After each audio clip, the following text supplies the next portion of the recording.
తప్పేంటి, నీకు చేసిన అన్యాయం ఏంటి? ప్రజల కోసం బరాబర్ ఆ క్వారీలో ఇబ్బంది అవుతుంది, ఇల్లీగల్గా నడుస్తుంది క్వారీ. అది రేవంత్ రెడ్డి బేనామీ, సీతక్క బేనామీ, కడియం శ్రీహరి బేనామీ, ఎమ్మెల్యే నాగరాజ్ బేనామీ. వాళ్ళ బేనామీలకి కొన్ని ఇందులో రాస్తాడు.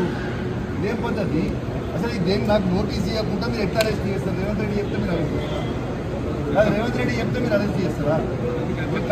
రేవంత్ రెడ్డి ఇదే కాదు కదా, రేవంత్ రెడ్డి మీ జీతం మీద రేవంత్ రెడ్డి ఇస్తలేదు కదా. ఇదేం పద్ధతి? ఇది పద్ధతి కాదు కదా. ఇదేం పద్ధతి? ఇది పద్ధతి కాదు కదా. ఇది పూర్తిగా అన్యాయం.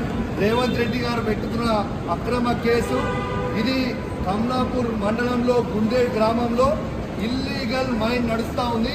దీనికి ఆయన రేవంత్ రెడ్డి ఆధ్వర్యంలో సీతక్క, తర్వాత కడియం శ్రీహరి, ఎమ్మెల్యే నాగరాజ్ గారి బెనామీ. ఖచ్చితంగా నిలదీస్తాం, ఖచ్చితంగా అడుగుతూనే ఉంటాం, ఊరుకునే ప్రసక్తే లేదు. మీరు చేస్తున్న అన్యాయం. ఇల్లీగల్ మైనింగ్ నడుస్తుంది అక్కడ, కేవలం 2.5 హెక్టర్స్ మాత్రమే ఉంటే ఇలా ఆడ ఇల్లీగల్ మైనింగ్ 20 ఎకరాలలో చేస్తూ ఉన్నారు. గుండేడ్ గ్రామ ప్రజలందరికీ కూడా చాలా ఇబ్బంది అవుతా ఉంది. గుండేడ్ గ్రామ ప్రజలు మొత్తం కూడా ఇబ్బంది పడుతూ ఉన్నారని చెప్పి కూడా ఈ సందర్భంగా తెలియజేస్తా ఉన్నాను. ఆ ప్రజలు ఇలా హెల్మెట్లు పెట్టుకొని మరి చేసే పరిస్థితిగా ఉంది. ఇలా ప్రజలందరూ కూడా గమనించాలి. ఇలా రేవంత్ రెడ్డి గారు చేస్తున్న అక్రమ అరెస్టులు, అక్రమ కేసులకి నువ్వు రేవంత్ రెడ్డి గుర్తుపెట్టుకో. నువ్వు ఎన్ని కేసులు పెట్టినా, ఎన్ని బెదిరించినా భయపడేది లేదు.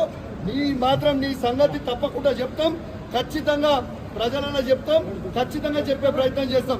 జై తెలంగాణ, జై కేసీఆర్.